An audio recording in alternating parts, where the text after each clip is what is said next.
Good morning, good afternoon, everyone, and welcome to the Hepatitis C Symposium, which was hosted by Project ECHO Viral Hepatitis in Sub-Saharan Africa program. And the symposium will be facilitated by myself, Wendy Spearman, and my colleague, Mark Sondra. And we really have 5 international speakers today who are going to give us insight into the burden of disease associated with chronic hepatitis C, the role of self-testing, treatment, including challenges in Sub-Saharan Africa, and they will end up innovative modes of actually addressing this problem of hepatitis C, particularly in low-income countries. We're going to invite you to put your questions in the chat as we go, and we'll address this in the Q&A session at the end of the meeting. So it really gives me great pleasure to introduce our first speaker, Sarah Black, with her talk on the global burden and progress achieved in the elimination of hepatitis C. Sarah Black is the hepatitis C team lead and epidemiologist at the Center for Disease Analysis Foundation, and her team analyzed and published the hepatitis B epidemiology in over 100 countries and has worked with individual countries to develop national hepatitis strategies. She also leads the hepatitis team for the Polaris Observatory and provides up-to-date estimates for hepatitis C, hepatitis B, and hepatitis D disease burden, and importantly, tracks the impact of strategies to meet these national targets. So Sarah Black, we really are looking really forward to your presentation, and over to you. Thank you so much, Dr. Spearman. It's such a pleasure to be here today, and I really appreciate the invitation to speak with you all. As mentioned, my name is Sarah Block, and I'm the Hepatitis C team lead at the CDA Foundation based in Colorado in the United States. And today I'll be talking about the global burden and progress achieved in the elimination of hepatitis C. Here are my disclosures before we begin. So for those who are unfamiliar, the Center for Disease Analysis Foundation is a nonprofit organization that works with countries and regions to support viral hepatitis elimination programming. And we do this really through 2 different initiatives. The first initiative being the Polaris Observatory, which provides collaborators with epidemiological data, modeling tools, training, decision analytics, really with a goal of studying and modeling hepatitis B and C globally. We also have the GPRO Fund, and the goal of the GPRO Fund is to improve access to medicines and diagnostics and to help low and middle income countries develop scalable and sustainable funding mechanisms for hepatitis elimination. Now, most of the work that I'll show you today has been done through the Polaris Observatory. Some of it was recently published and some of it is still ongoing. But essentially our methodology for all of the work that we do with Polaris is fairly standardized. So the first thing that we do is we always look for published data, and we search publications each year for all of the countries that we work with.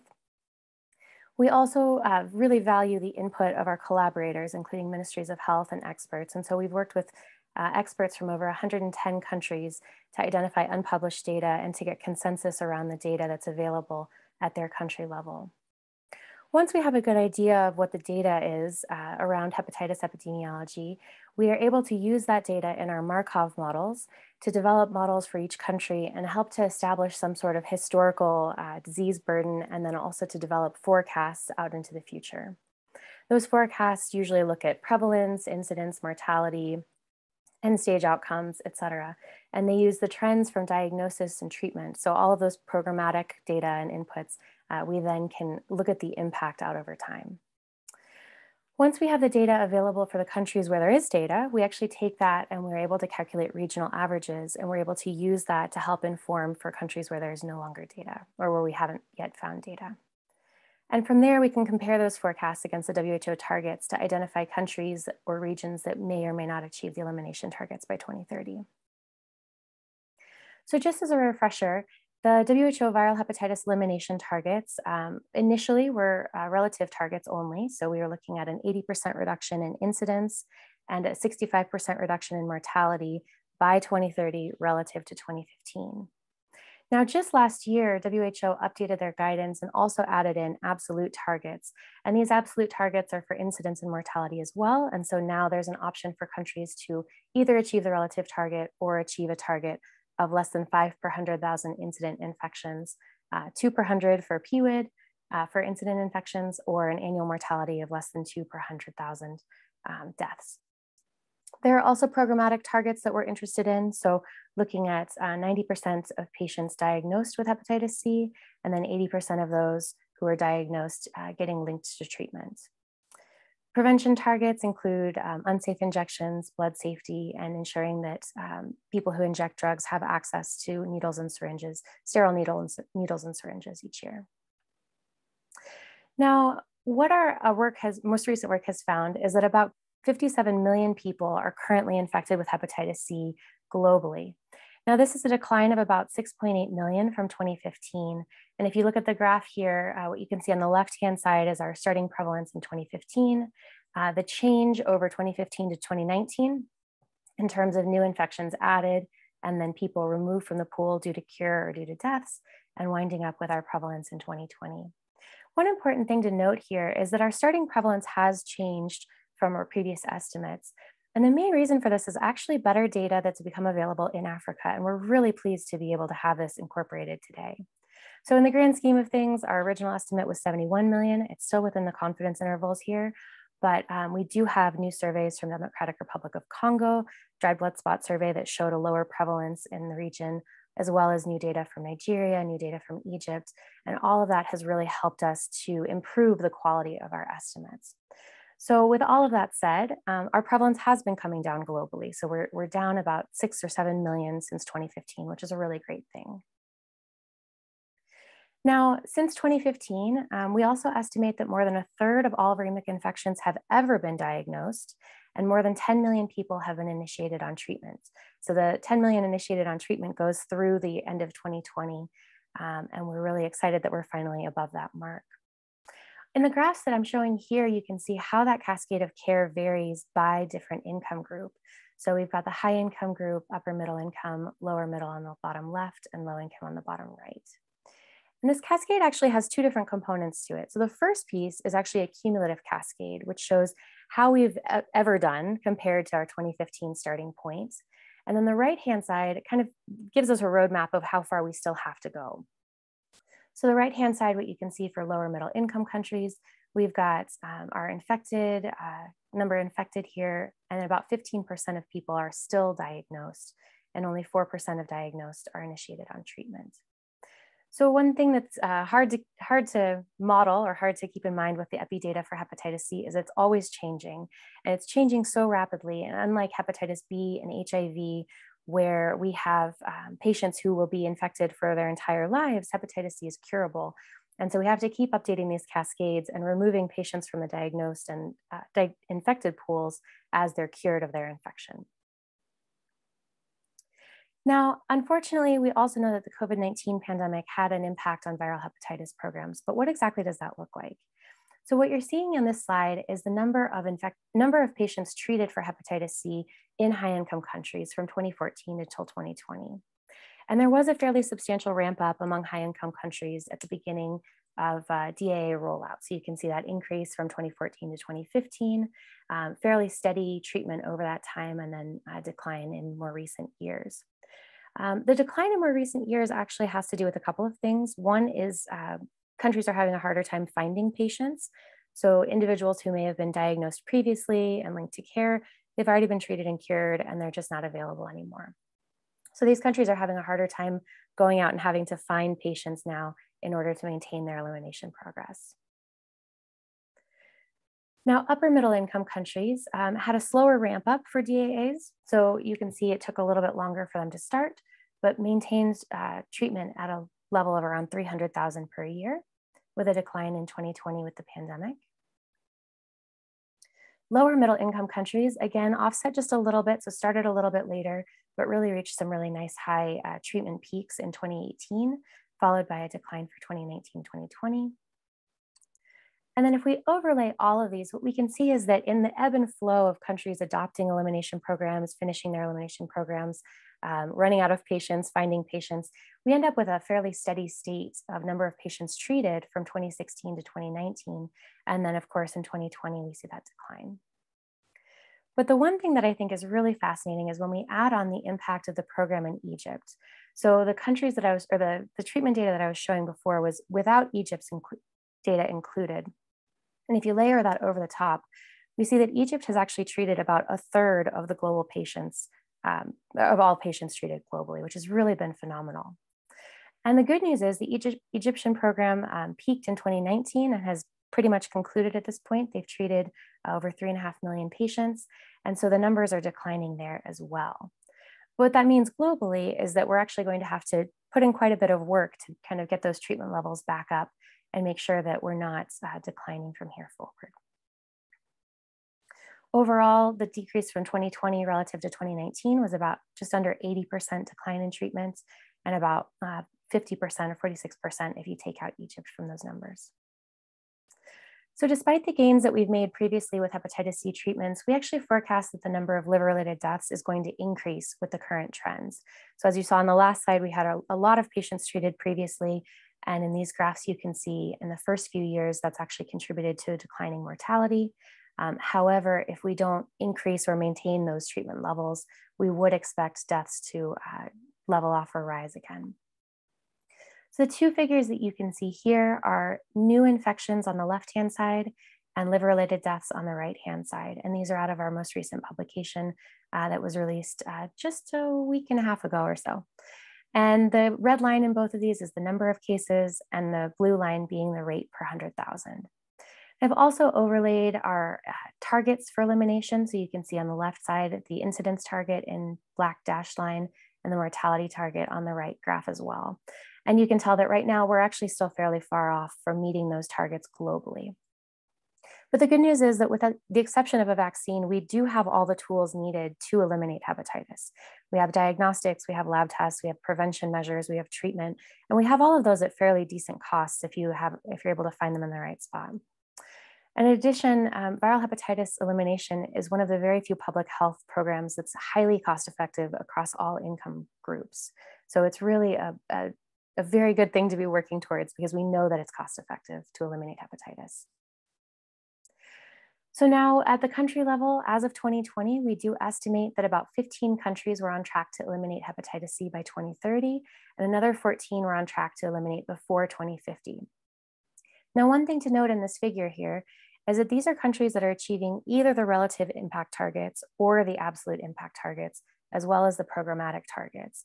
And that's an important consideration because when we consider only relative impact targets, some countries that had different trends in terms of age distribution or their natural epidemic, it may have been easier to meet the relative impact targets and harder for them to meet the absolute impact targets. Meanwhile, countries that have a lower prevalence of hepatitis C are going to have an easier time meeting some of the absolute targets. Either way, the programmatic targets are something that's going to be a challenge to meet for a lot of countries. If your prevalence is low, that means you have to screen a lot more people in order to find and diagnose all of those patients and then link them to care. But the good news is that the progress towards global targets is really highly dependent on what goes on in the next 10 years or so. So we have the power to change the course of hepatitis elimination. We have the power to make it possible. And I think that's really encouraging. The forecasts that I showed you earlier for liver-related deaths are really based off of this blue shaded area here. So we assume the peak in treatment from 2019, followed by a drop due to the COVID pandemic. And we do assume that starting in 2022, things will start to normalize and the number of patients treated will increase again, but not necessarily as high as it was before.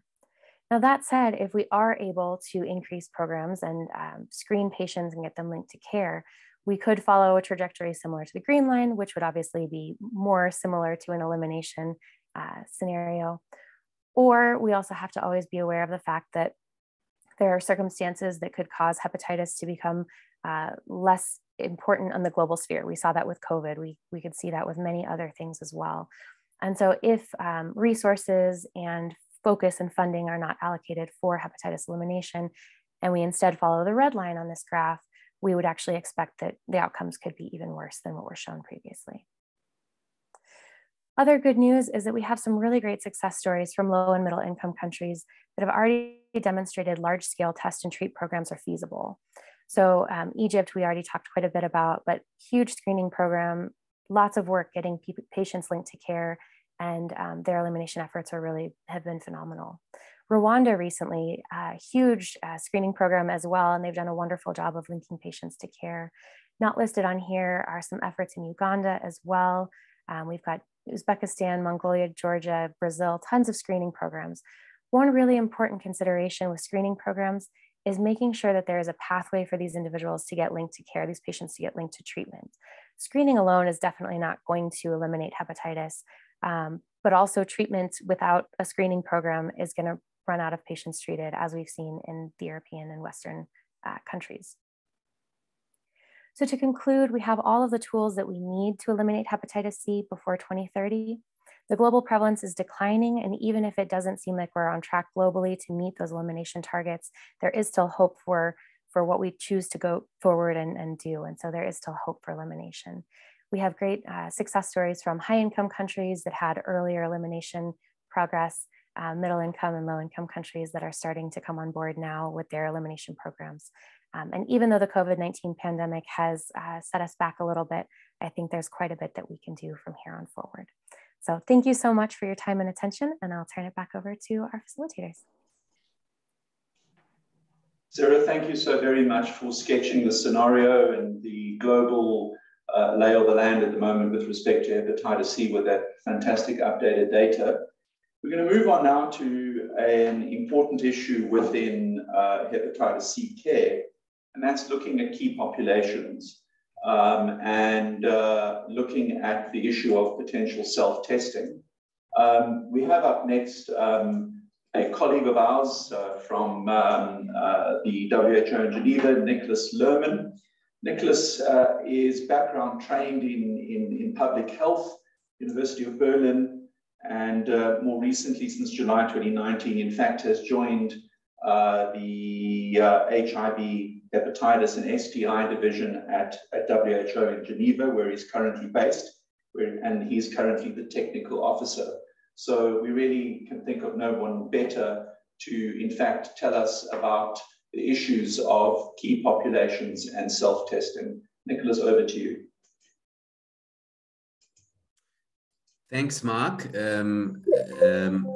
I thank you and everyone for inviting me. It's a very well-visited webinar. Can you go back to the initial slide or the title slide? Yes, thanks. Hello, everyone, and lovely to be part of this panel. So really, there's definitely a wonderful talk for me to give, as key populations and hepatitis testing and self-testing is a very important issue. Next slide. I think Sarah has said already quite a lot of important things with regards to setting the scene. Just to show you again, I think possibly all of you might know this. This is from the old global health sector strategy that is under review now, in which indeed WHO has defined the elimination of viral hepatitis B and C for the first time, with reduction in incidence and mortality. Next slide. And we have now further refined that, as Sarah has shown as well, and the new global health sector strategy will have as well absolute targets that show how those relative reductions will translate. So that is the overall global goal. Please continue with the slide. To really eliminate viral hepatitis as a public health threat as defined by WHO. So we have published this progress report, and just wanted to show again here quickly the estimates for B and C, hepatitis B and C incidence and mortality. You can go back to those slides when we're sharing them. But basically, there is 1.5 million new infections around estimated to come for hepatitis B and hepatitis C each every year, and mortality is higher globally for hepatitis B than for hepatitis C. In the Afro region that you see in the black, in the red square in the middle down, further down there, you can see that it's estimated that more than 200,000 new hepatitis C infections occur every year and around 45,000 deaths. Next slide. So those are our last estimates in terms of incidence and mortality overall.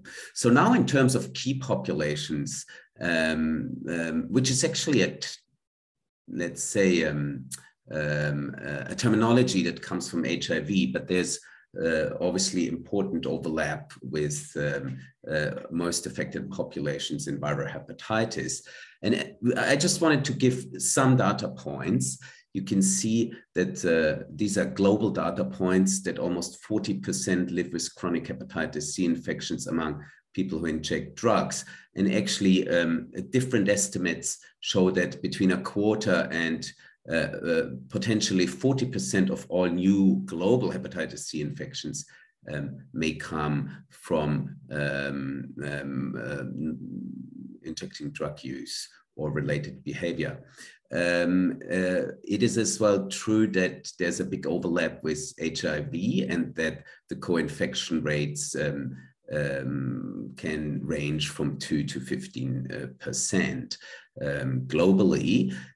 We have recently, or not so recently anymore, as well published an updated systematic global review on hepatitis C in MSM, another key population, men who have sex with men, who shows high prevalence, especially in MSM who live with HIV, and as well really high incidence, at least in some of the high income countries. I don't think we have good data, such as from the African region yet, for example, high incidence in PrEP using MSM, for example, as well, and high hepatitis C prevalence rates as well in people who are detained. Next slide. So hepatitis C really affects many of the key populations quite strongly. We've put this together in the INSHU conference, actually, that had taken place in South Africa 2 years ago. And this is just to show for almost 10 Afro countries. You see in blue HIV prevalence, in green hepatitis C prevalence, and in red hepatitis B prevalence estimates from existing published data in people who inject drugs. And you see that especially, I would say, in some Afro countries, you look at Kenya or Senegal or many others, actually, everywhere hepatitis C prevalence tends to be the highest, and is sometimes several-fold higher than HIV prevalence, as you can see. So a really important infection and infectious disease in this population, as well in the African context. Next slide.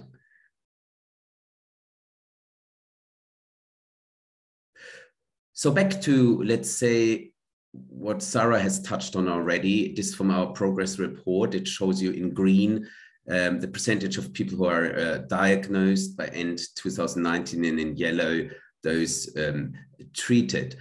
It just shows you, as we are talking mainly about testing now here in this presentation, a huge testing gap. Only 21% globally know their status, know that they live with chronic hepatitis C, and only 5% in the African region. And then following from there, huge treatment gap that we have seen. So really, we have a very, very impressive and important testing gap. If you compare that to HIV data, you will see that there's much, much more progress in this area, as you will know.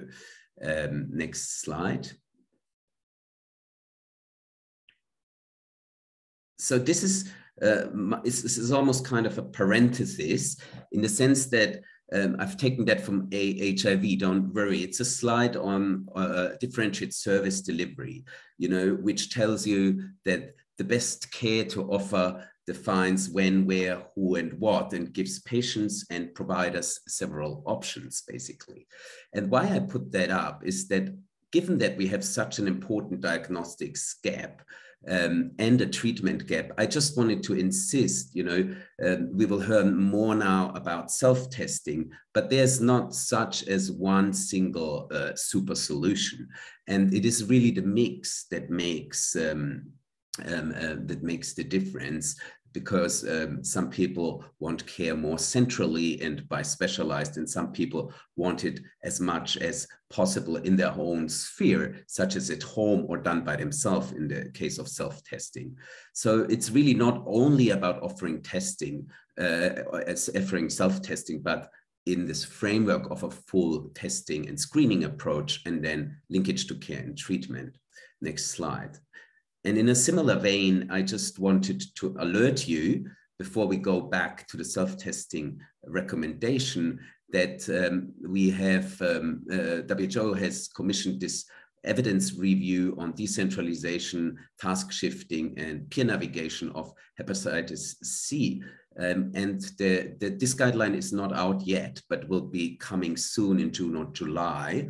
And this will be publishing really new WHO recommendations in terms of decentralization and integration, including in settings where key populations are seen and treated, for example, for HIV or for other disease areas. So just to alert you to that, the link with further decentralized care that we will certainly hear about more in the other presentations as well. Next slide.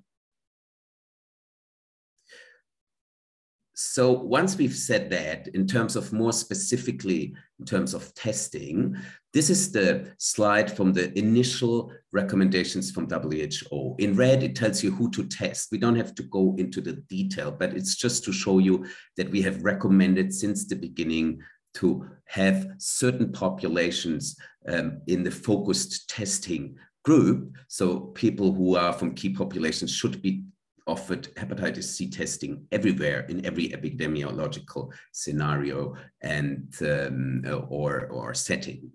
Then secondly, in green, you can see how to test. You will possibly know that the first assay is a serological assay, ideally an RDT that are pre-qualified and well available, and then it needs to be confirmed by viremic presence or active infection with prompt NAT molecular testing with quantitative or qualitative RNA. So in the how to test at that time, we only had the facility-based testing options. And next slide. And given the evidence from HIV and the good experiences in increasing uptake in other disease areas, and a general movement, I would almost say, towards self-care that obviously has been underlined in the COVID pandemic now as well, in many areas. We run a guideline group on hepatitis C self-testing, and we have now this recommendation in green that it should be offered as an additional approach to hepatitis C self-testing, testing services, and with remarks on the important linkage to care, the adapted service delivery and support options, and the inclusion of community and peer-led organizations in designing and rolling out such additional options for self-testing. Next slide. So we now have a WHO recommendation for hepatitis C as well.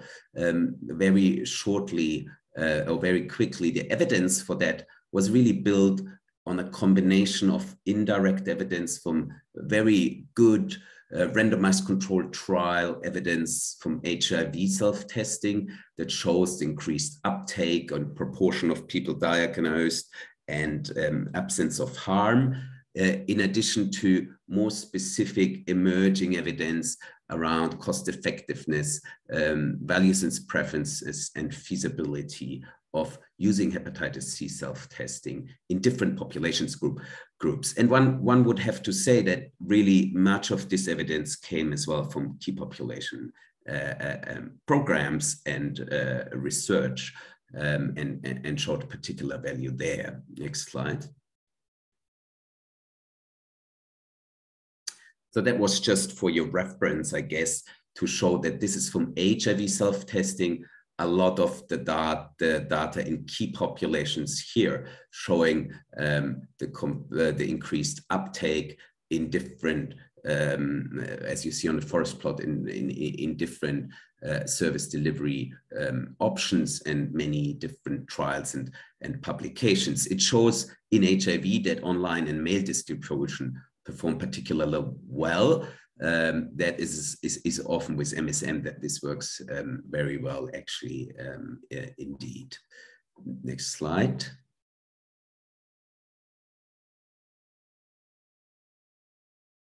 So this is just to refer you to the many service delivery models that can be used in self-testing, from facility-based to secondary distribution and many others. You can find this in the guidelines. Next slide.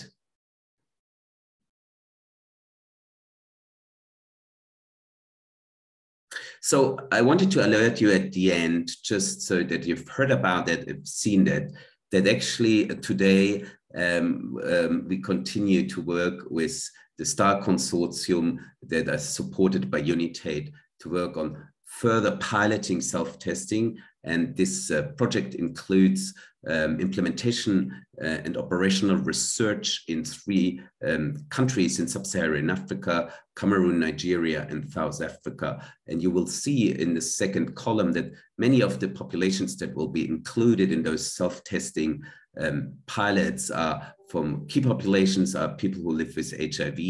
And it is very exciting to look here in the different settings, how self-testing can really work in those different settings, and evaluate further what are the best distribution models and tools so that the uptake is strong, and especially the linkage is strong as well. Next slide.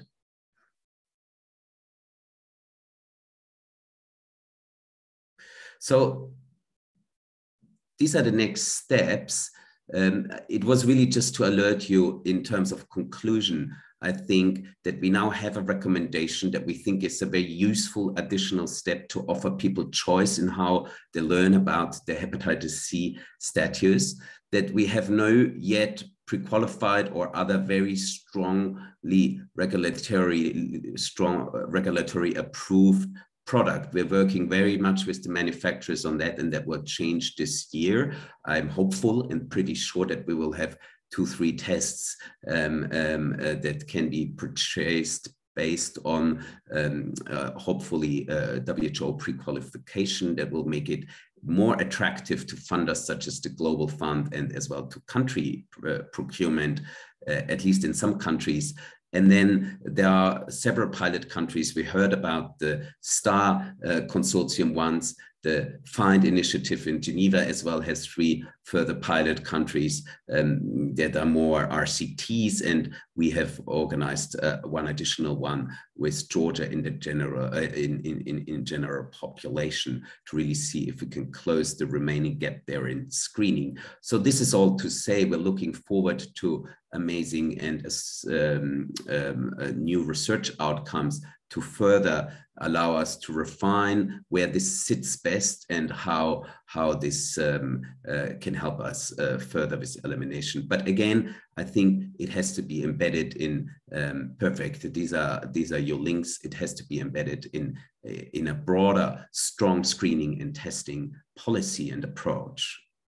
I think that was possibly the next slide. Here you have the links to all the materials. And that was it. Thank you very much. And I'm very happy to take questions, I guess, in the end. Thanks, Mark. Nicholas, thank you so very much for that. We are going to move along, and it's our pleasure to invite Nancy Rowe from Chicago and Illinois to join us next. Nancy is trained at Ohio State and Johns Hopkins in Baltimore. She's currently the Chief of Hepatology and Head of the Director of Solid Organ Transplantation at Rush University Medical Center in Chicago. Nancy's had an intense focus from a research point of view on viral hepatitis and has had several leadership roles within a number of organizations, including Asld and AGA, in heading up clinical guidance with respect to hepatitis C. So we really look forward to your thoughts on current treatment guidelines and approach to management. Nancy, over to you. Thank you so very, very much. So I do have some appropriate disclosures. And I'm not going to talk a lot about change in epidemiology, as this was nicely done by Nicholas and Sarah already, but this is a US perspective, and that we have had an incredible uptick in the number of young individuals with hepatitis C. Oops, I must be on some type of timer. And it's important to recognize that that is in parallel, at least in the US, with the opioid epidemic, but we have to put into the context that worldwide that may not be true, so that there are still places where nosocomial infection is very predominant. But this is going to become important when I talk about some of the change in epidemiology in some places, because it's definitely impacted how we now screen for hepatitis C. Just as a reminder, the screening cascade should be as simple as possible. And Nicholas already told you that this is not going to be the standard screening cascade in all places, but we start with an antibody and then ideally automatically reflex to a hepatitis C RNA. The RNA is positive, then you have current infection and you want to link this person to some type of curative treatment. If the RNA is negative, then this person does not have active infection, and this would be more online with a prior exposure. Obviously, if the antibody is negative, then this individual, and outside of certain circumstances, does not have risk for active hepatitis C, and you would stop in the cascade. Now, it was already nicely outlined that there are multiple ways of making this a more streamlined approach, more relevant and cost-effective in certain scenarios, but this is still the standard screening for most of the Western Europe, America standard approach. A lot of this really impacts how we deliver care. And so this is, again, nicely a segue from what Nicholas already put in place, but this simplified testing leading to efficient diagnosis and then linkage to efficient treatment really enables non-specialist providers to manage hepatitis C, which, although there are people who do not want to have a non-specialist provider treat them, is really the ideal in order to be able to achieve elimination. This allows us to decentralize the care into the community, so it comes out of the academic environment, and then these simple management guidelines and protocols, which can be used across all of these decentralized areas, make care efficient and standardized and safe. So this requires a lot of task shifting, so that what we used to have was very, cloistered area where everything got referred in and it was all done there. Now we know that this can be shared across multiple different types of individuals, such as pharmacists, nurses, moving this into addiction clinics, even peer providers. And overall, these simplistic guidelines, as well as very highly effective, safe pan-genotypic therapy, allows us to decentralize and broaden our hepatitis C treatment and approach. So management, this is really why we can push this across multiple different disciplines. This is the AASLD Simplified Treatment Guidelines. There are simplified treatment guidelines by Asld, and obviously WHO is going to help you by offering their own simplified treatment guidelines. And when we talk about guidelines, this is just a suggestion. So I'm going to outline a number of places where we don't actually follow these guidelines. But in this tool, which looks complicated, but can really be broken down pretty simplistically, once you have a person who has hepatitis C, PCR, or evidence of viral replication, you should, number one, assess to see if they have evidence of fibrosis or cirrhosis. And this is not done by biopsy. There's multiple non-invasive tools, some as easily as FIB4, some a little more complex, like getting elastography on an ultrasound or a FibroScan. After you understand if they have advanced fibrosis or not, you want to screen for potential drug-drug interactions. Make sure you have tested for HIV and hepatitis B, because this does change management a little bit. And then you want to give access to a pan-genotypic therapy. And that would include either glucapavir pibrentasvir for 8 weeks or sofosbuvir velpatasvir for 12 weeks. And I do think there are still a couple of drugs that are trying to make it through development. But for the most part, we have these two pan-genotypic therapies that are broadly available in multiple areas. And they both have very high efficacy, so we often choose them based on potential drug-drug interactions or based on advanced fibrosis, decompensated cirrhosis, but most individuals would be fine for either. There are minimal laboratory monitoring. This has to be, so in order to have a simplified algorithm, you cannot have these patients require a lot of lab monitoring. Now, there might be reasons to monitor them, such as concerns for adherence, drug-drug interactions. They're also on opiate substitution therapy. There are very real reasons to engage a person more frequently within a system. But if you have an individual that does not need that, you do not need to get on treatment labs. And then you need to assess for cure, ideally around SVR12 or 3 months after the drugs have been discontinued. Although there is also a push to even move that up to 1 month post-treatment, because 1 month post-treatment does have considerable concordance with that SVR12. So who is eligible for simplified treatment by the American guidelines? Well, really any adult with hepatitis C of any genotype that is treatment naive and without cirrhosis. So not eligible would be prior hepatitis C treatment. Now, again, this is a recommendation. It is not written in stone. And anyone who has failed prior treatment with interferon-based therapy does not count. So they are still, quote unquote, treatment naive.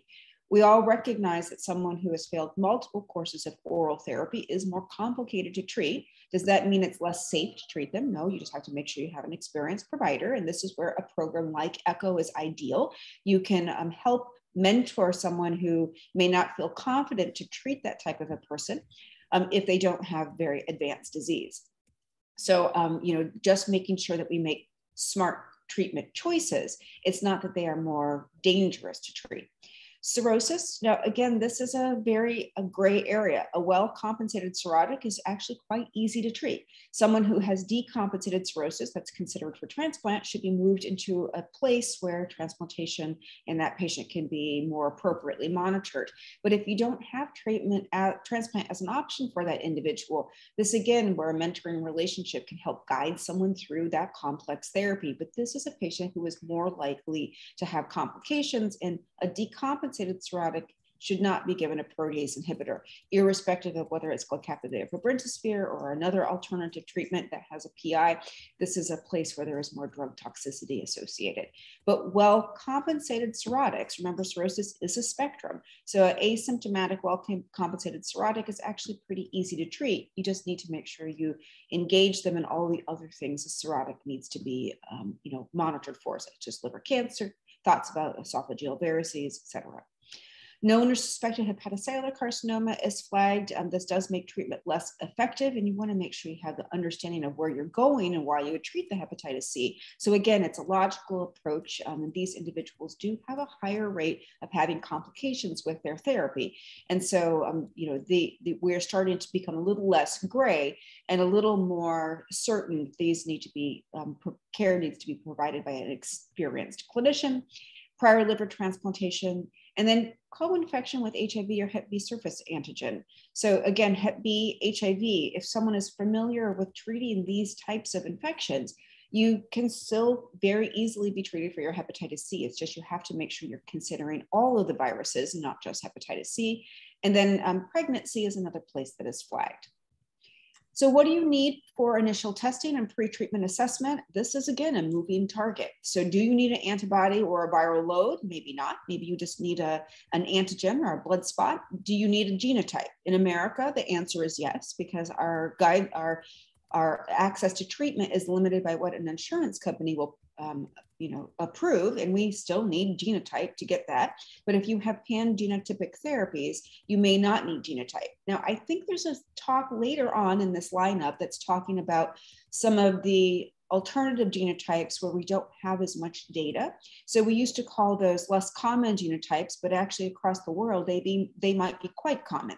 And so when we are looking at our data, we are most confident on how to treat genotype 1, 2, and 3, a little less confident on 4. And then by the time you get to 5 and 6 and some of the alternative subgenotypes, we lose confidence. And so it might be that we care about that. And it might be that these genotypes respond quite well to our existing pan-genotypic therapies, and they should be lumped in to the standard genotypes that we're used to seeing from a data perspective. Liver fibrosis assessment is still important. It's important on treatment decisions a little bit, but mostly on how you're going to monitor the patient after they are cured. Hepatitis A and B for both co-infection as well as opportunity for vaccination, HIV, and then assessment of potential drug-drug interactions. So the end of the cascade, much more solid than the beginning of the cascade. So when I talked about the complexity of looking for fibrosis, you can see that using something like the FIB4 or APRI or even just platelet count, these are pretty easy tools. There's a nice little calculator that you can put on your phone if you don't know or you don't have the confidence of doing that in your head. It does include, a little more complicated math, but ultimately age, AST, ALT, and platelet count are readily available and can give us pretty high confidence that you are not missing someone with advanced hepatic fibrosis. Drug-drug interactions are almost always easy to navigate, but they do have some differences across therapies. And you can see we've pulled out sofosbuvir, Soft-Bell, Vox, Gocapivir, Pibrentasvir, and then Grazopivir, Elbasvir, because this is still used in some areas. And when you're looking at most common things, such as on the left-hand bottom here, these are drug interactions with illicit or recreational drugs, drugs of abuse. There really are very few interactions. Orange is cautionary tale, but not a contraindication. When we look at lipid-lowering drugs, we can see that the protease inhibitors start to have some signal, but even some cautionary tale with Soft-Bell.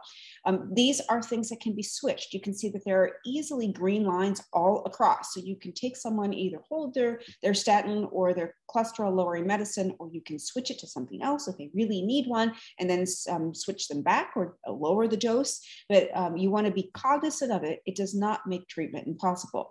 The same thing is also true about some of our antiplatelet medications. And when we look at things like HIV, there are considerable drug-drug interactions, which is why, again, you want to make sure you have someone that's experienced with co-infection and is not just ignoring all the drug-drug interactions. It's not the patient that's difficult to treat. It's to make sure that you can do things safely from a drug-drug interaction standpoint. So if you do not have drug interactions and you are not trying to use a protease inhibitor in someone with decompensated cirrhosis, the therapies are actually incredibly well tolerated. You can see here that adverse events are not uncommon. This is not unusual in clinical trials, but discontinuations because of adverse events occur in less than 1% of all of the clinical trial individuals. And you can see that this is true whether you have a cirrhotic or a non-cirrhotic, and whether it's Gocapivir, Pibrentasvir, Soft-Bell, or Soft-Bell Vox. The most common associated side effects are headache, fatigue, a little bit of diarrhea, a little bit of nausea.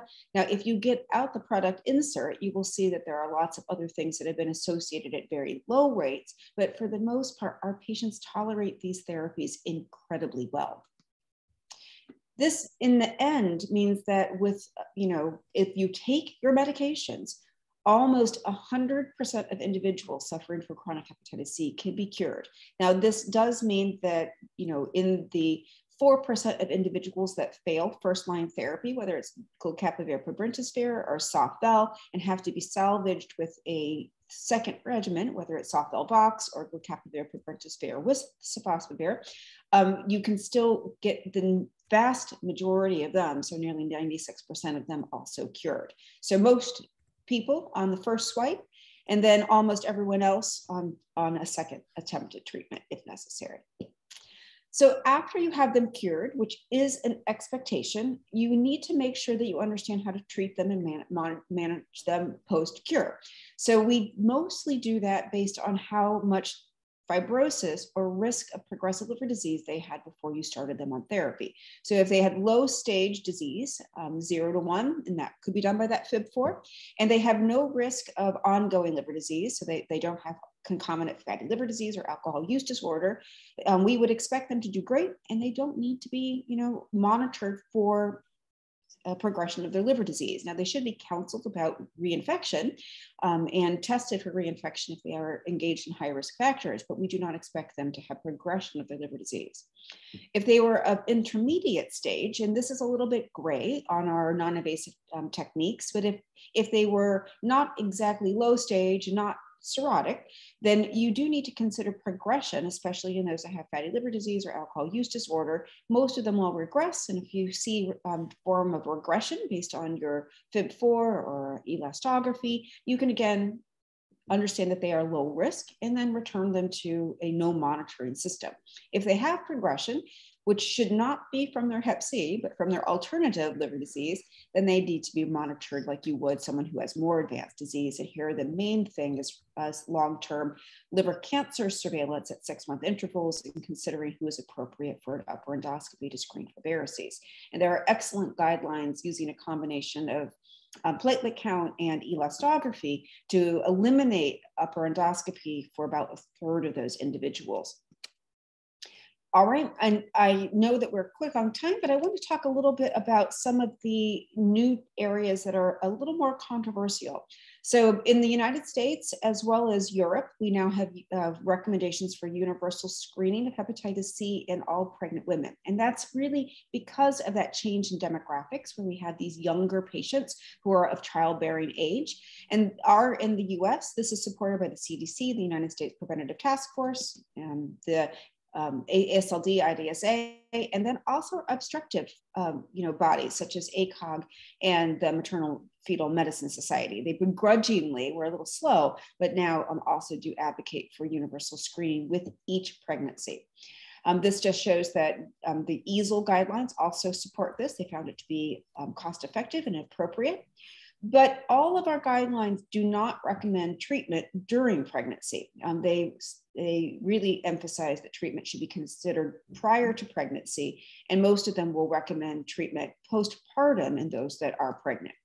Now, when we look at the granularity of our guidelines, and I'm just pulling out the ASLD IDSA recommendations, they say that this lack of treatment during pregnancy is really based on the fact that there are no large clinical trials showing safety, but we do have small trials that used sofosbuvir, ladipasvir, sofosbuvir, soft-vel, and a little bit on protease inhibitor containing treatments, all of which showed no safety signal. And we have some pharmacokinetic studies for sofosbuvir that really do not suggest any safety concerns. That you can see here that we have data from 15 pregnant women with ladipasvir, sofosbuvir. This has since grown, and there was 100% SVR, and again, no early safety concerns despite the very small numbers. So the guidelines say that you can really consider treatment during pregnancy on an individual basis with patient-physician discussion about potential risks and benefits. And in the US, we would do this in late 2nd and 3rd trimester because that's from an organogenesis standpoint, the safer time point. And we tend to do this in individuals who are very likely to not be engaged in medical care after they've delivered. Either they're going to lose their insurance, or they have a higher risk of non-adherence, or this is the ideal time to treat them, or they've had prior maternal to childhood transmission and they're worried about transmission to this new child. So why would we want to treat a pregnant woman? Well, we do know that high levels of Hep B DNA lead to maternal to childhood transmission despite immune prophylaxis. And the rate of that is really similar to hepatitis C, but differently. Hep C is a finite curable disease. So if an infant gets that, you can cure them later in life, whereas hepatitis B becomes a chronic disease. So although the maternal to childhood transmission rates might be similar, the impact of the infection to the child is a little bit different. 3rd trimester is a relatively safe time for medications. We do have simple algorithms, so it's not that challenging. If you used an 8-week option, whether that's ladipasvir, sofosbuvir, or glucapavir, pibrentasvir, you can really get this finished during pregnancy. And this could then be allowed to decrease maternal childhood transmission and verify cure, SVR4, in that early postpartum period where most mothers really still do engage in the medical system. If you treatment or not treatment, if you imagine that you have 2 patients now for the price of 1, after delivery, we do recommend testing children, and that is a little bit of a challenging algorithm. So we know that we try to simplify the algorithm in adults as much as possible. However, child born to a hepatitis C infected mother should first be tested by antibody at 18 months of age. And again, these things are gray. There are recommendations that you could do an RNA in the first year of life, but the optimal time of testing is not known, and it is recommended to not serially test infants. And so if you do an RNA at some point, 3, 6, 12 months, you know, because that's a better opportunity for a child who may, again, disengage in medical care, you want to make sure that you don't serially test them. If they are positive, we still do not have any therapy until the age of 3. So all of our pan-genotypic treatments are available to children starting at the age of 3. And so at the age of 3, it is recommended to obtain a hepatitis C PCR if they were either antibody positive or PCR positive in that first year of life, 18 months or first year, depending on when you tested them. And you can see here that these are all approved treatments for children 3 years or above, whether it's glecaprevir, pibrentasvir, ledipasvir, sofosbuvir, or Soft-Vel. And the duration of therapy is really either 12 weeks for our sofosbuvir containing treatments or 8 from GP. And then I know that was a lot. I will, I hope that people are giving some questions, and we'll open it up later when in the full Q&A.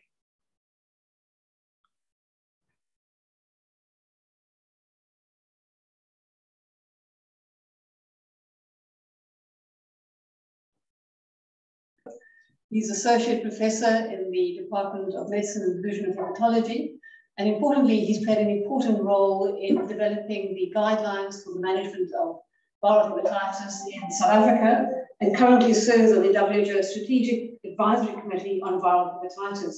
And he's really going to give us insight into challenges of treating hepatitis C in Africa, particularly the impact of hepatitis C genotypes and subtype diversity in Sub-Saharan Africa.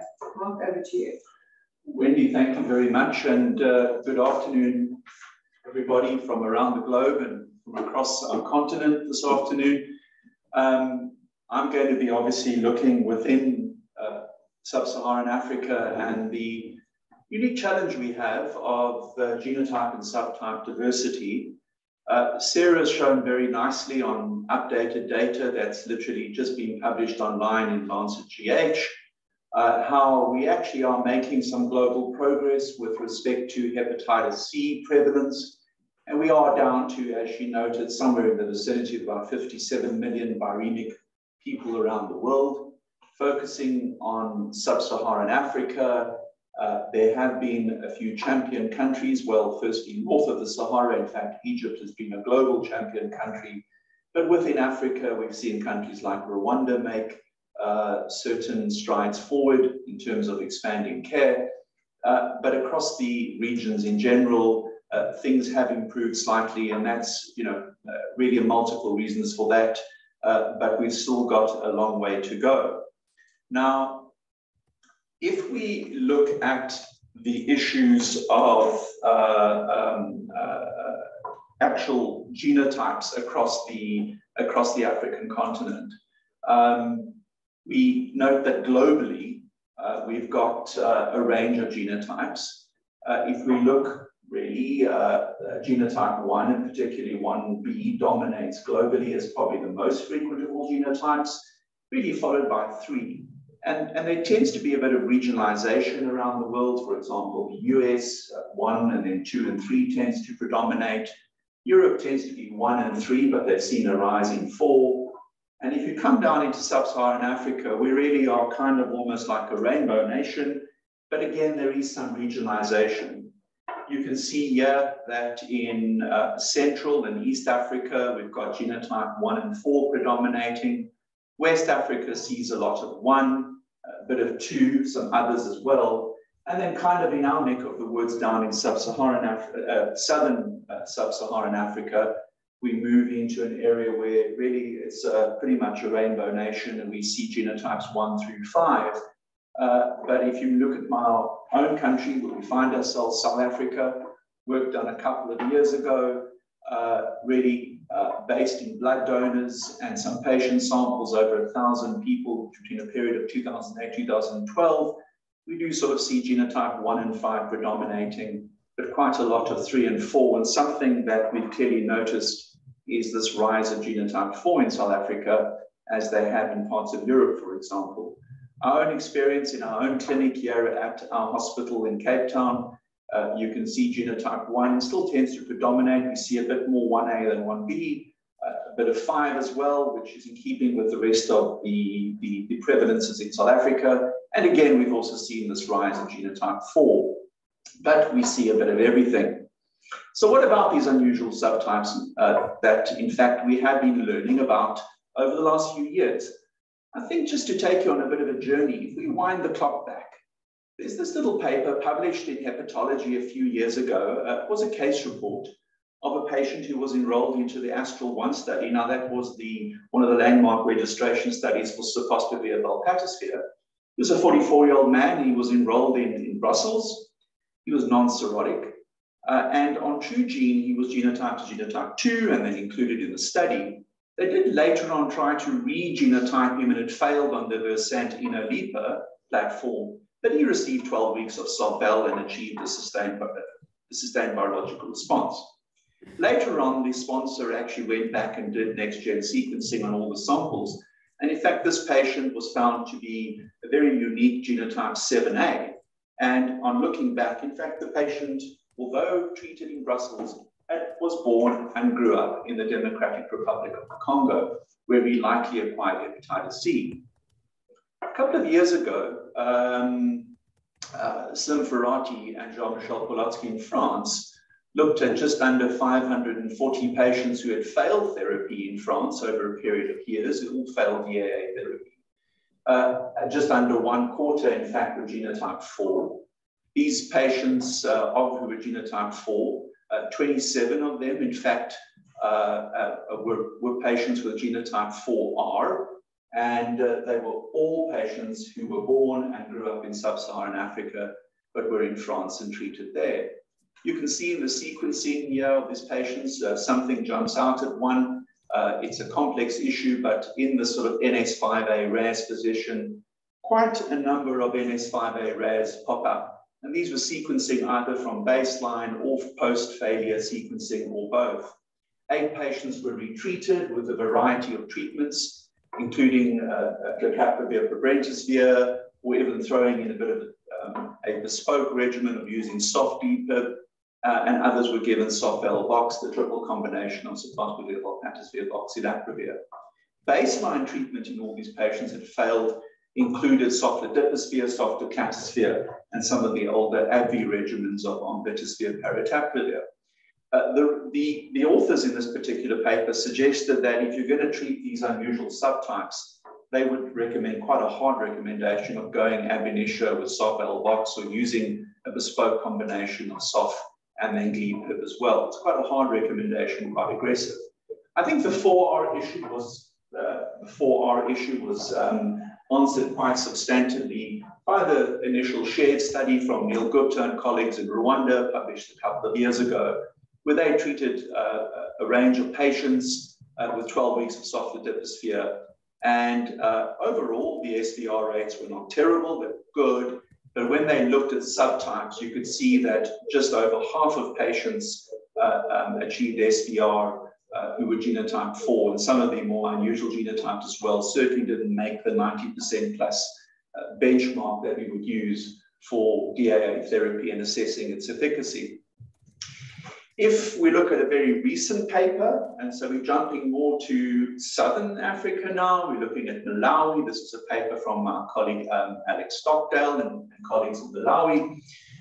In fact, you can see they sequenced the number of patients. They picked up quite low rates in the community of Hep C, but in those with cirrhosis or HCC, the prevalence rates of HCC was much higher.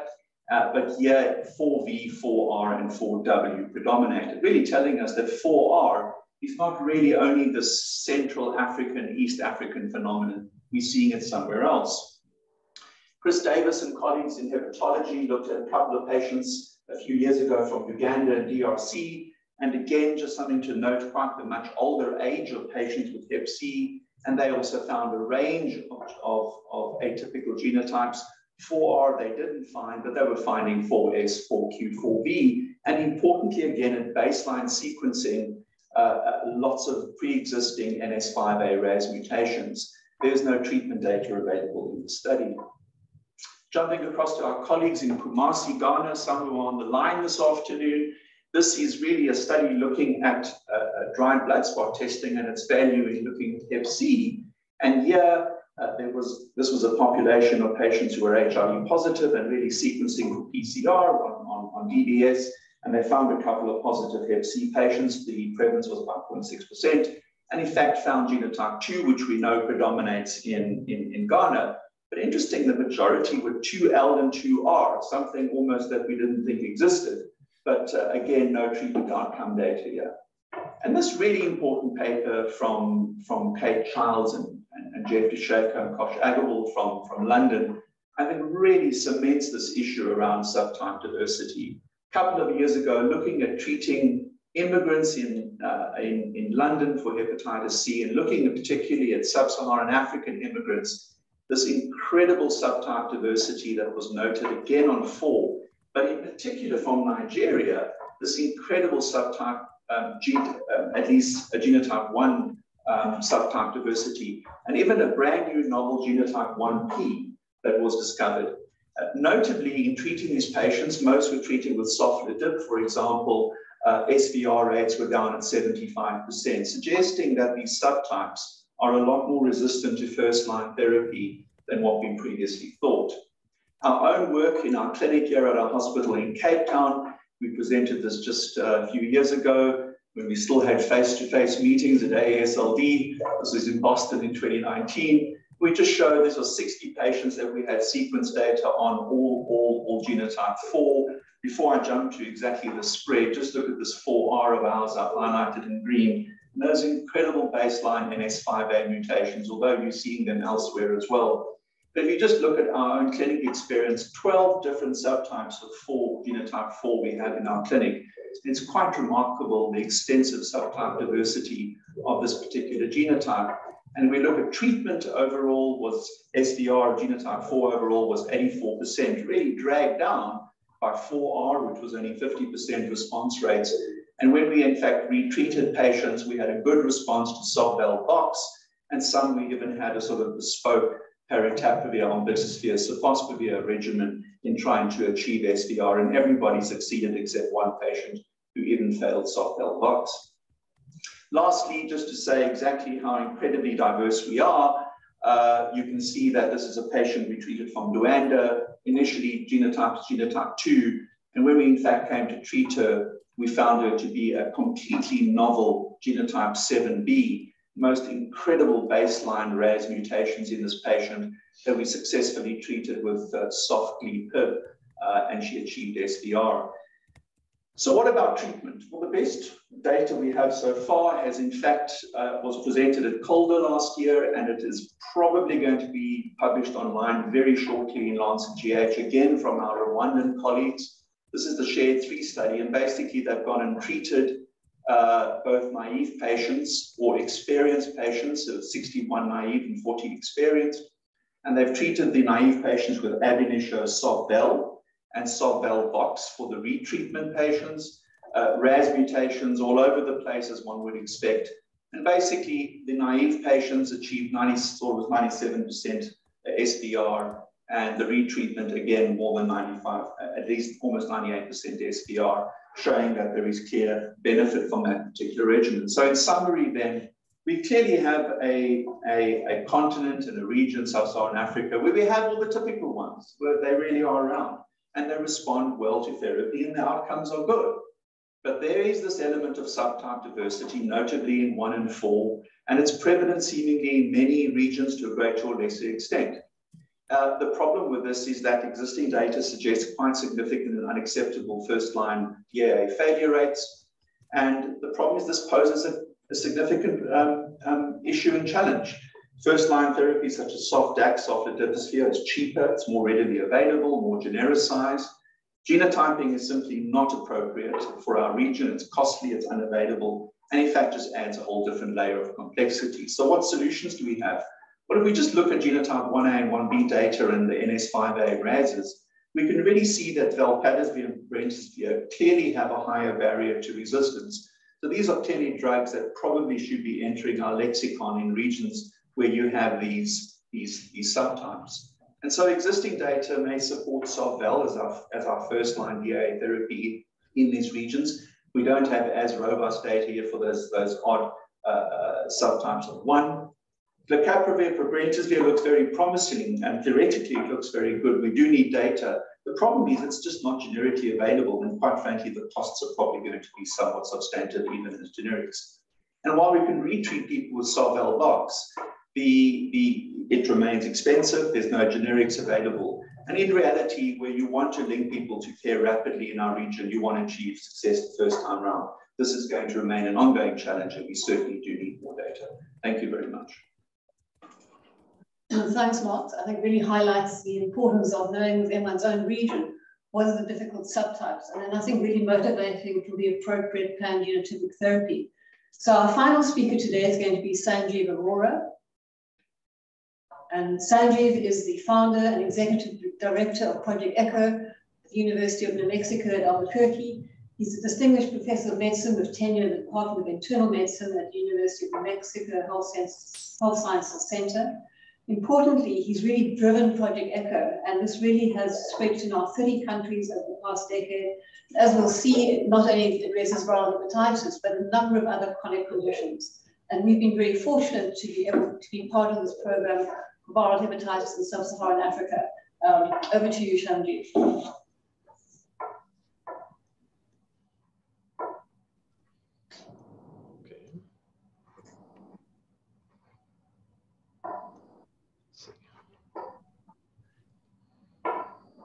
Well, Wendy, thank you for this very kind introduction, and really, and Mark, also for this invitation to both of you. It's a great honor for me to be here, and I'm going to speak to you about Project ECHO and how it can help with some of the goals that Nicholas and Sarah articulated of hepatitis C elimination in the world. At ECHO, our mission is to democratize implementation of best practice for healthcare and education to underserved people all over the world. And our goal is to touch the lives of 1 billion people by 2025. And this goal is set at 1 billion because we believe that almost 6 billion people in the world don't have access to the right knowledge at the right place at the right time. And this creates a tremendous amount of disparity in access to many, many disease areas. Hepatitis C is a classic example, and I'll talk a little bit about that. And so one of the questions for hepatitis C is why develop new models of care? We know that we've heard DAA is very effective. We've also heard, we know that in many, many countries around the world, these DAAs, especially produced by Gilead, Gilead discovered drugs are available for less than $100 essentially for a course of treatment. And yet we find, and you've heard this, that only a small minority of people have, of the 57 million, only 10 million have been treated. And you've also heard a small minority have been diagnosed. We also know that over the long term, improving the diagnosis and access to treatment can save millions of lives. So the question then is, we have one of the most cost-effective medicines in many countries, less than $100. Why is it that we cannot get these people treated? And our experience has been all over the world. We currently have learners in 190 countries. What we found is that primary care is hesitant to make the diagnosis of hepatitis C in many countries because they say, once we make the diagnosis, we don't have an appropriate place to refer the patient to. Specialty access in many, many countries, especially in Africa, but also in South Asia and other parts of the world, is hard. Even in the United States, in rural areas, it's hard to get a specialty consult if you are uninsured or have Medicaid, which is our insurance program for less affluent people. So why is it that primary care actually doesn't do this? I think studies show that they have actually difficulty in interpreting hepatitis A, B, and C tests correctly. They are not often able to make the diagnosis of cirrhosis. They are not familiar with the screening protocols for HCC. They don't know how to manage complications of cirrhosis. And what happens is that in this setting, when they are not feeling comfortable managing all of liver disease, they are hesitant to actually start making the diagnosis or even attempt treatment without some form of support. So the ECHO model was designed, and in 2003, it was first launched in New Mexico because we were facing the problem. There were 28,000 patients who had hepatitis C. This was the interferon era, and less than 1,500 had been treated. And we thought, how can we get treatment to everyone who wants it? And the model is based on 4 ideas. The amplification is to use technology to leverage scarce resources, very similar to what we're using today, one-to-many video conferencing. I went around the state of New Mexico, which is in the Southwest United States, and I set up 21 new treatment sites for New Mexico in primary care settings and prisons. And I gave them my interferon protocol, and not a single one of them was willing to treat. They said, this is too toxic and a little bit dangerous. So I asked myself, how did you become an expert in treating hepatitis C? And when I did my fellowship in Boston, I would see a patient present to my professor, see another one present to my professor. And after 2 years, they started calling me a gastroenterologist. So I said, I'm going to use this model of iterative guided practice to create new hepatitis C specialists in New Mexico. And this will help us get all these patients on treatment. And we would use a web-based database to monitor outcomes. So we started training these physician assistants, nurses, doctors on hepatitis C, trained them to use our web-based software, and then started these ECHO projects. Once a week, we would all get together, all 21 sites, and one by one present patients to our team at the university in the big box. And in a 2-hour session, we would discuss about 8 patients, and I'd give them a 15-minute lecture on some aspect of hepatitis C. As we did this week after week, what happened is in a year, they became experts. And in 18 months, the wait in my clinic, which used to be 8 months, fell to 2 weeks. We started studying this phenomenon. We knew we needed to study self-efficacy because these doctors were not willing to give interferons. Scale here is 1, I have no skill. 7, I'm an expert who can teach others. Went from 2.8 to 5.6. Ability to treat hepatitis C and manage side effects, 2 to 5.2. This was published. And can you now become a local consultant in your area and manage patients and accept referrals, 2.4 to 5.6.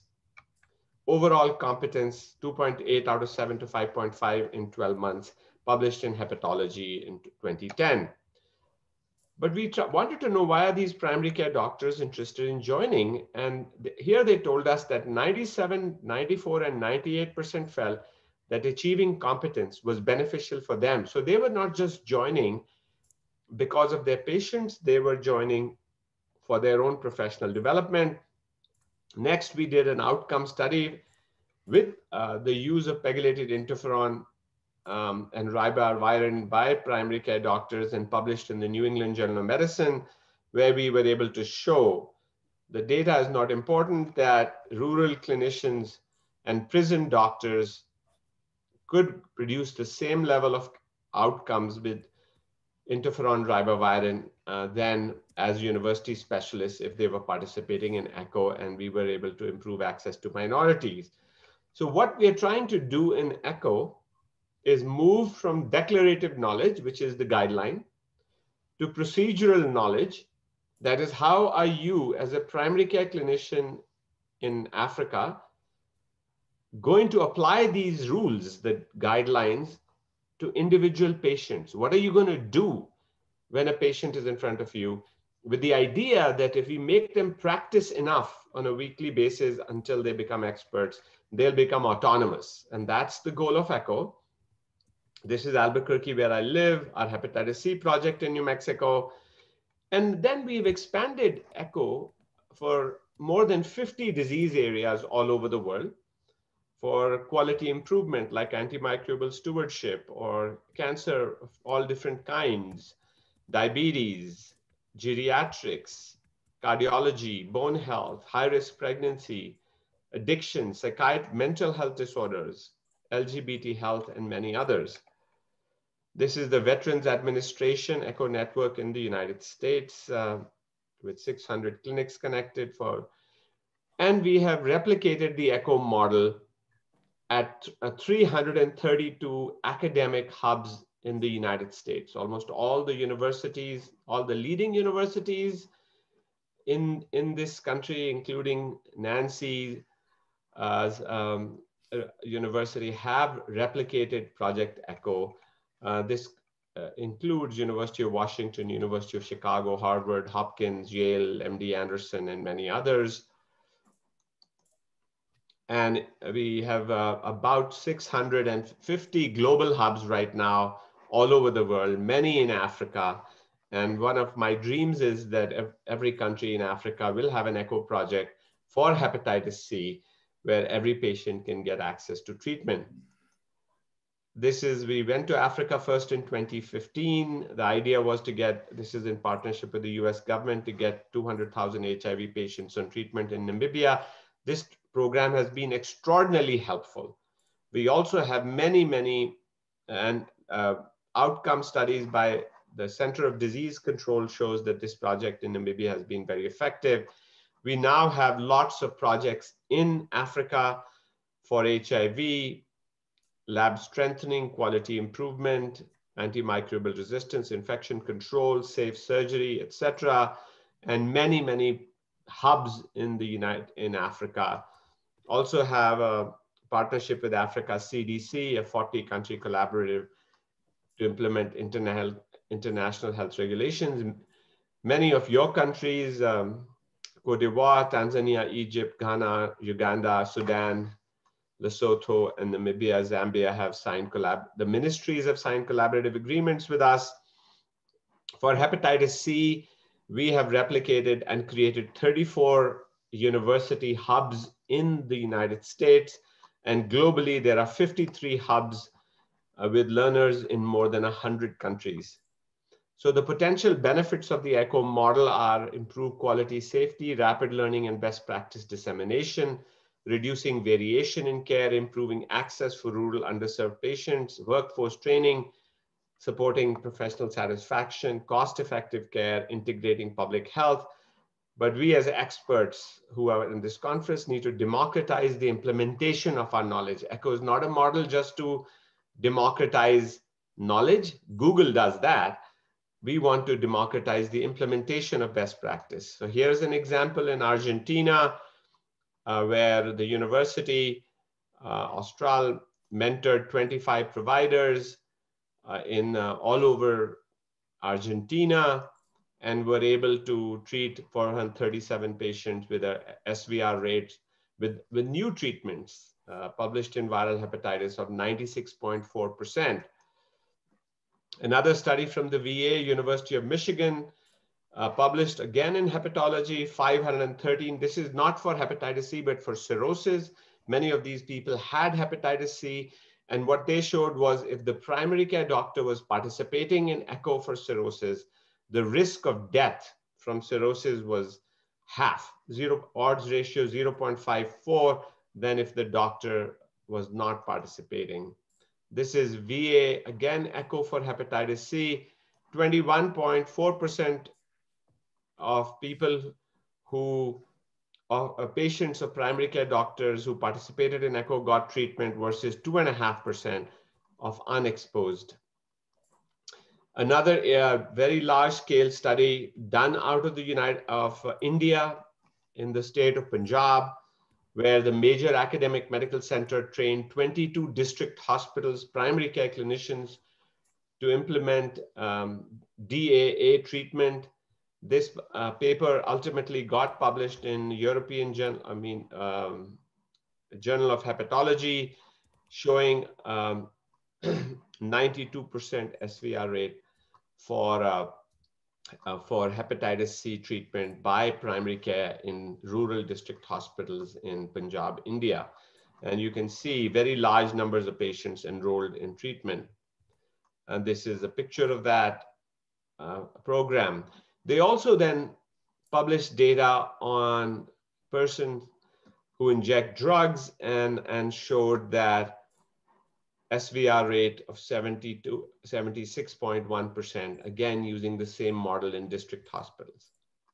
Overall, this is not just for hepatitis C, but globally, we have 406 peer-reviewed publications for ECHO from all our hub partners around the world. And you can see 225 show that clinicians are satisfied. ECHO produces joy of work for primary care clinicians and also for specialists. There are 101 publications reviewing electronic medical records which show that physician practice patterns change. 59 publications showing that patient health outcomes improve and 6 showing community health outcomes. So the conclusion I want to share with you is new care models that integrate technology to bring access to HCV care for patients in their local communities are highly effective in overcoming barriers to care and are as effective as specialist delivered care if deployed. So what makes ECHO work is team-based care. Task shifting is the idea of every human being working at the highest level of their human potential. In this case, it would be doctors and nurses in Africa. How does task shifting happen well? Interprofessional consultation. Many experts like Wendy Spearman and Mark Sondrup helping you. Guided practice, like you're trying to teach your daughter to drive a car instead of giving her lectures on driving a car. Mentor-Mentee Relationships.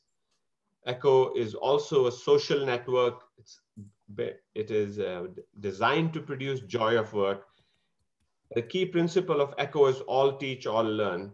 That the idea is not just for Mark Sondrup and Wendy Spearman, who have started the most amazing ECHO project for hepatitis C in Africa. And I hope many of you will replicate that. And we would like to give you the support you need, which would mean we would give you the Zoom platform, we would give you the software to do ECHO, and give you the training of how to launch an ECHO project for your own community in your country.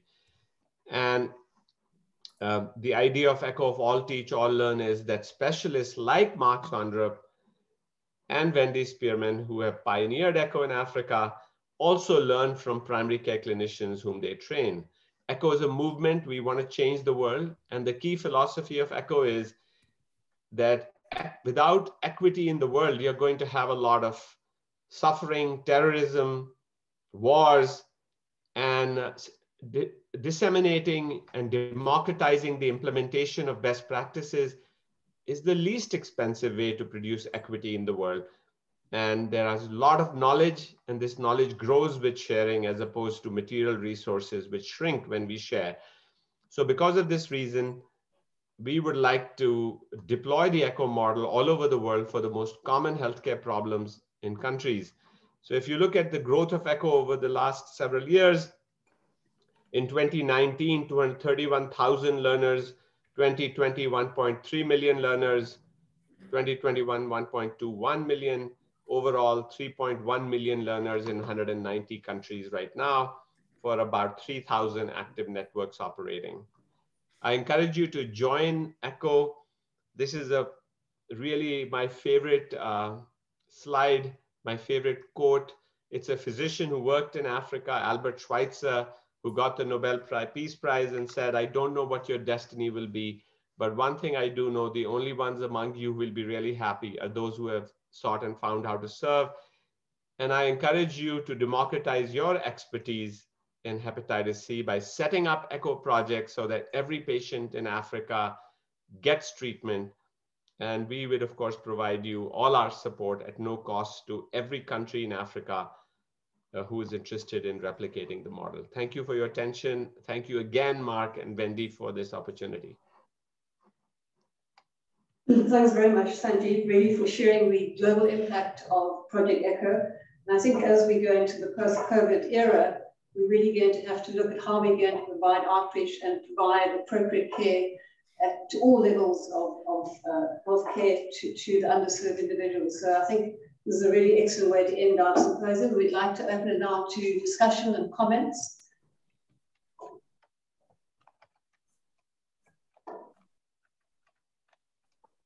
So maybe we can start, maybe address this to Sarah. I mean, I think we saw that the impact of COVID-19 on treatment for hepatitis C and testing.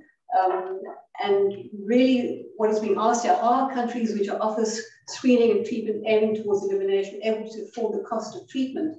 I think probably even before that, what are the barriers to testing and the cost of diagnostics? Sarah, maybe you can sort of comment on that and how we're going to address that going forward. Sure. I mean, so I think it's a really phenomenal question, and it's something that a lot of countries do struggle with when they're first setting out. The reality with screening is the easiest way in many places to find patients is to do some sort of universal screening. You know, we like the idea of trying to find patients who are higher risk, but those tend to be smaller populations. Maybe people don't want to disclose their risk factor. And so there's definitely a need for screening outside of just traditional risk groups. So in order to eliminate, you really need to look at a broader population for screening. But of course, that comes with quite a bit of cost.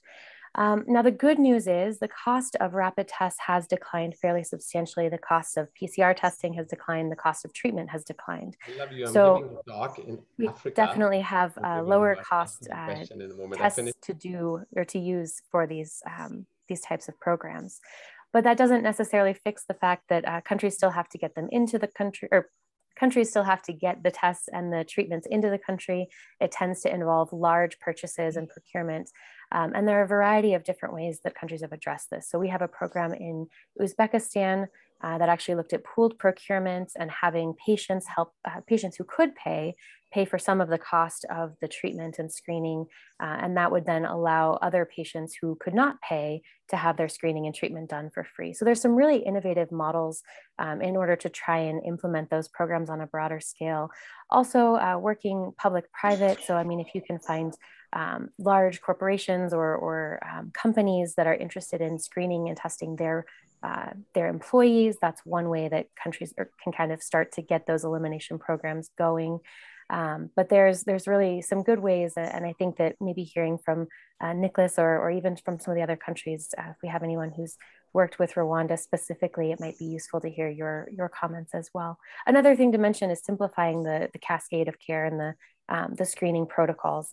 As Nancy and as Nicholas both mentioned, you know, the fewer number of tests and the fewer numbers of times you have people in to the clinic, the cheaper the whole program becomes eventually. So making sure you have a really good idea of how you want to structure your program and making sure that that's as streamlined as possible will help a lot. So Nicholas, do you want to really come in? Also the importance of WHO pre-qualified testing and the impact of that, and where you think self-testing, do you see the role of that as more widespread or only in key populations? Yes, thanks, Wendy. I think self-testing is not limited to key populations. I mean, that was not the way I would frame it. It was just a title of the talk. I think I wanted to talk about the importance in general, you know, to not leave key populations behind in the response to hepatitis C.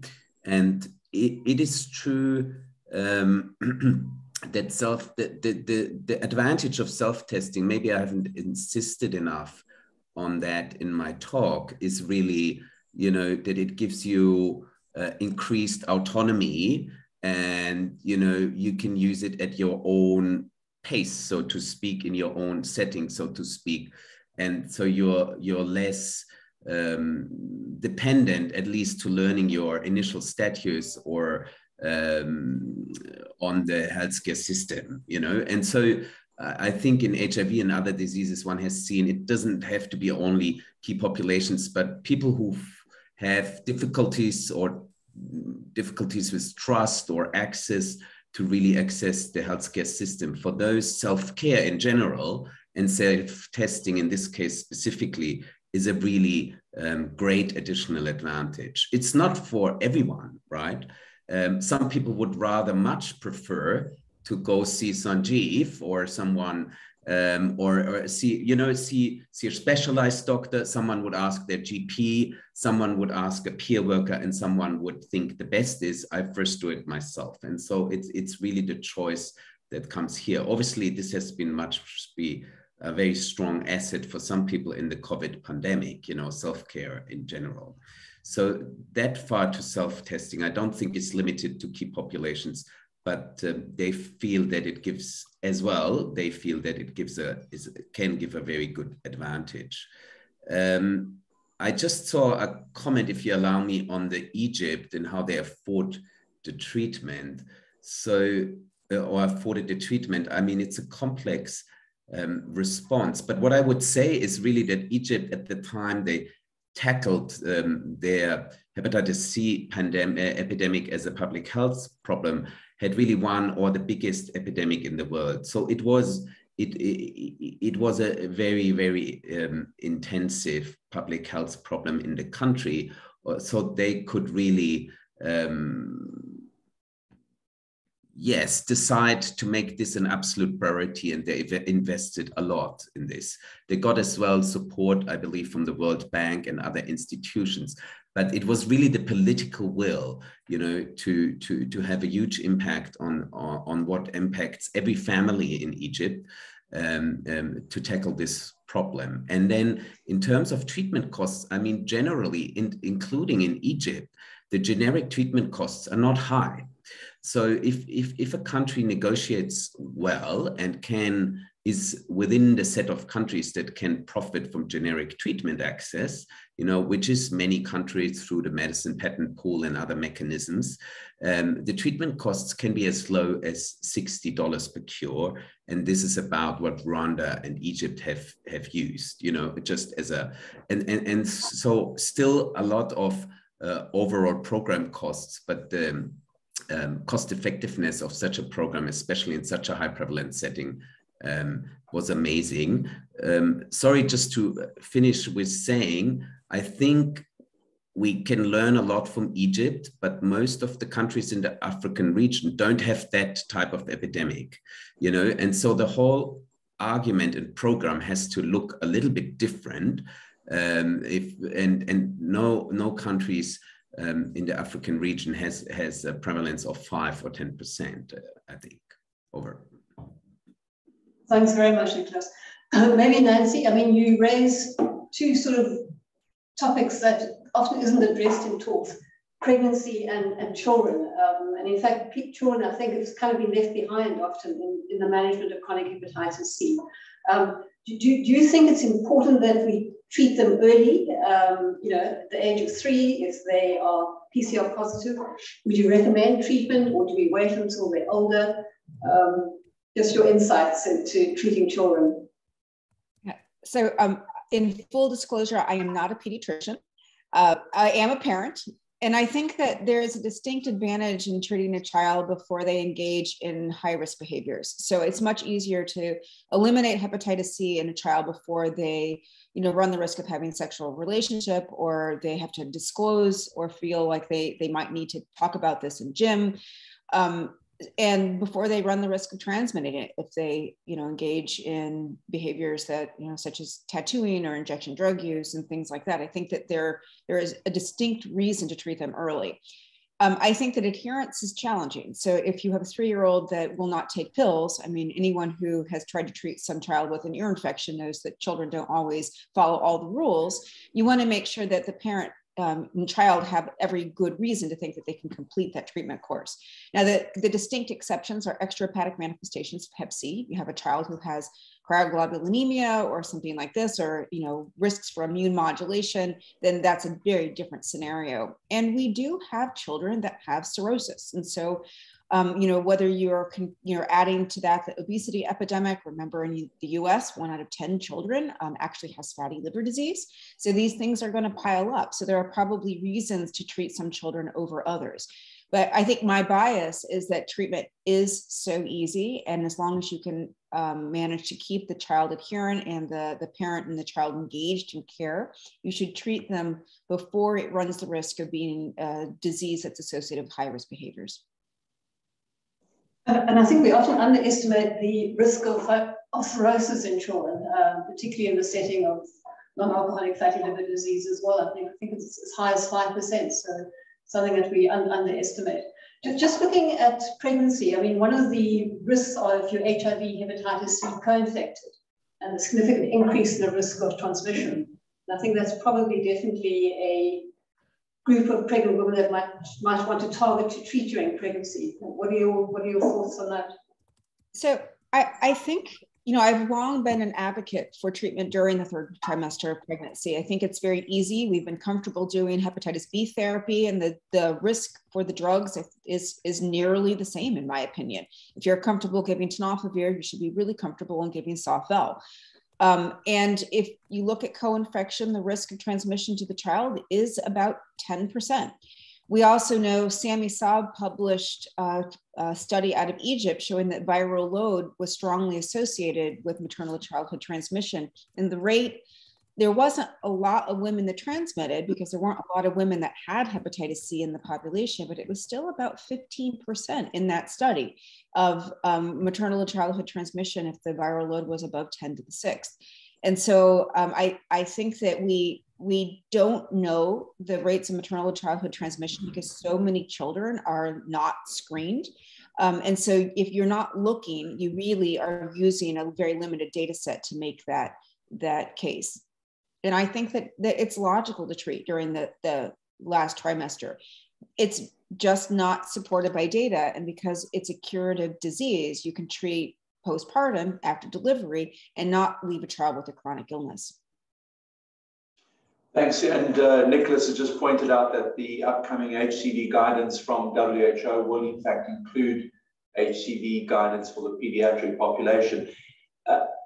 Nancy, can I be provocative and say to you, just for us, maybe from the US practice perspective, if a patient has to walk into clinic tomorrow who is from the Democratic Republic of the Congo or Uganda, and the genotyping you get is genotype 4R, what are you going to be able to do in your practice setting? Because as you pointed out, we're challenged by cost and drug availability. You're perhaps challenged by what your funders allow you to use. How would you navigate that kind of a patient in your practice environment? Yeah, so I think that we know that access to therapy is much easier in the US than it is in other places. I might be limited as to what I can offer for my first attempt at treatment, but I think even in these more difficult genotypes, if you can be creative, so if they fail GP or they fail Soft-Vel, we still have pretty easy access to Soft-Vel Box or GP Soft. And so I think I would worry about some of these genotypes, like was presented, someone who was genotype 2, quote unquote, and then found to not really be genotype 2 at all. We've had these. We've had patients that were genotype 1 non-typable, and then you quote unquote cure them, and then they come back as a 4, and you're like, well, that was probably always mislabeled. We just didn't have a sensitive enough test to give us the actual genotype of the patient. In the US, we are trying to really strongly push to not requiring genotype. But if you have someone that comes in an area where you have less typical, and it's not fair to say less typical. Worldwide, these are very common genotypes. They are just not well characterized in our clinical trials. But that you might want to get, you definitely don't want to lose them. You want to demonstrate that they have cure, and you might consider genotype before treatment, but I don't know that would change what I would try to treat them with. Thanks very much. Sorry. Maybe just Sanjeev, we've just started a very pilot study in one of our correctional services, and New Mexico has really been very active in the prisons.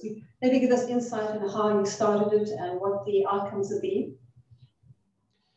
Yeah, I think one of the challenges, we've had in New Mexico, Wendy, was that, we've been testing our prisoners for hepatitis C at entry, and we found 40% of them at entry have hepatitis C here. So, but the challenge, and we started an echo program, and we could treat anybody, whether it was interferon ribavirin, then DAAs, but there weren't resources for the prison, basically. And what we did is we actually went to the legislature in New Mexico and had an allocation of actually $22 million to eliminate hepatitis C in New Mexico. And through the Department of Health, we were able to get a price of approximately $10,000 per course of treatment, which of course is still very expensive compared to the $60 Nicholas talked about. But for $10,000, it is still a very, as Sarah has said, very highly cost-effective treatment in the United States. Once we got that money approved for the drug, we started an elimination project in the prison, and we are currently treating 600 a year patients in the prison and getting extraordinary good results, as everybody gets. But in this case, they may be better because you get directly observed therapy, essentially. The pills are handed and you see them swallow it. In my view, launching echo projects like or others to eliminate hepatitis C in prisons is one of the most leveraged ways to do an elimination project, because you have directly observed therapy, you have the ability to really treat them before they go out and infect other people and reduce the force of infection, and you have high prevalence rates of hepatitis C. And so for many, many reasons, I think this is the bullseye, at least in the countries which have high rates in prison for, and you can certainly, we have demonstrated, use the ECHO model effectively to do that. Sanjeev, thanks very much. We are going to close shortly. I just want to pick up on some of the comments in the chat. Just to note, and I did see your hand up, but we're out of time. Our good colleague and member of our viral hepatitis ECHO, Dr. Ganiet Oyeleke from Nigeria, they've in fact initiated their own viral hepatitis Project ECHO program in Nigeria as well, and that's really running fantastically well. So we certainly are growing, Sanjeev, and let's hope it's a case of onwards and upwards. There are many other comments in the chat, issues around genotyping and that have been raised. I think it's going to remain a tricky situation. As Nancy just indicated, it's something they're trying to move away from in a country where perhaps genotyping is relatively more available. But certainly, I think there's going to be a place for genotyping in a selected situation across Sub-Saharan Africa, because there's no doubt that we've got enormous amount of learning still to do on our continent. So that's not something I think we're going to do without in the short term. So on this point, I'd like to hand back to Wendy to close the webinar, and thank everybody for attending. So I'd really just like to thank our speakers for giving up their time for the excellent presentations, but importantly for all our participants. So these symposiums don't happen unless you actually join and participate. So we thank you all, and we look forward to meeting you again soon. Thanks very much. Thank you, everyone. Thank you for attending. Thank you to our speakers.